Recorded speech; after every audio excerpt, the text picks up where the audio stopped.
Mwathi Gicheru nobedo jaloch tuke mag golf mag nyithindo mosir gi bengi mar NCBA manobagi alap mar Sigona Golf Club.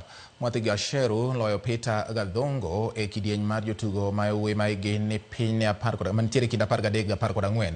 Justin Ngera notieko e thuolo mar 3 gi points 78 e kidieny mar nyithindo ma nyiri ma hikgi ni kind higni 11 gi 12. Muthoni Kioi notieko e thuolo mokwongo mbele Sikani Yu. Ashley Moyela nokawo thuolo mar 3. Amelia Shaken nobedo jaloch e kidieny mar nyithindo manyiri ma hikgi ni kind higni 13 gi 14 bang' yudo points 80 kendo yombo Yolanda Yu manotieko e thuolo mar 2 gi points 84.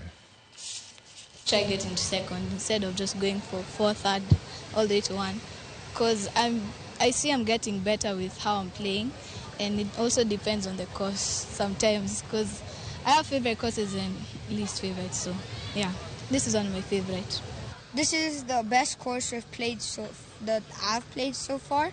The greens were very good, fairways were very good, not too many trees, not hard to miss the fairway, but it was a fun experience.